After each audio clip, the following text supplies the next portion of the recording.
له اشرف غني او زیلنسکي باید د څه پوښتنه وشي. ایران بیا د امریکا په اړه څه خطرناکه خبره وکړه. هند له افغانستان سره بیا څومره مرسته کوي او هدف یې څه دی؟ له پاکستان سره د هند کومه ستونزه حل شوې ده؟ دا هر څه په همدې ویډیو کې کتلی شئ، خو د ویډیو لیدلو مخکې چینل در سره سبسکرایب کړئ.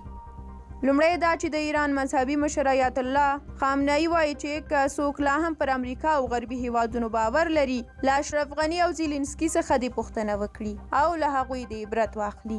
نوموړي د خپلو خبرو په دوام ویلي امریکا او نورو غربي هیوادونو خپل لاسپوڅي حکومتونه پر نیمه لار پریښي، او که څوک لا هم پر امریکا او غربي هیوادونو باور لري نو د په خبره د افغانستان له پخواني ولسمشر اشرف غني او د اوکراین له ولسمشر ولادیمیر زیلنسکي څخه د عبرت واخلي چې پر نیمه لار یې پرېښودل. هغه په خپلو خبرو کې زیاته کړې ده چې امریکا د ترهګرۍ پر ضد د مبارزې په نوم د افغانانو د خوښیو په مراسمو هوایي بریدونه وکړل او دا د اوس د افغانستان د خلکو ملي پانګه غصب کړي او له سوریې څخه د تیلو غلا ته مخه کړې ده.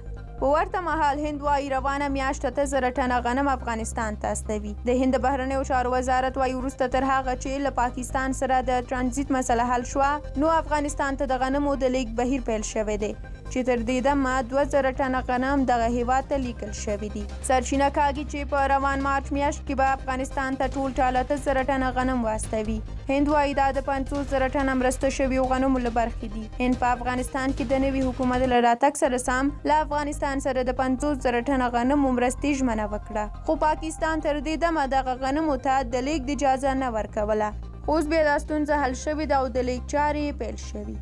ډیره مننه چې ویډیو مو تر پایه ولیدله. ستاسو له همکارۍ او ملاتړ څخه ډیره زیاته مننه. هغو لیدونکو چې تر اوسه زموږ یوټیوب چینل سبسکرایب کړی نه دی نو سبسکرایب یې کړئ. زموږ نورې ویډیوګانې هم تر اخره وګورئ او له کتلو وروسته یې لایک کړئ. تر بیا او بلې ویډیو د خدای په امان ښه وخت ولرئ.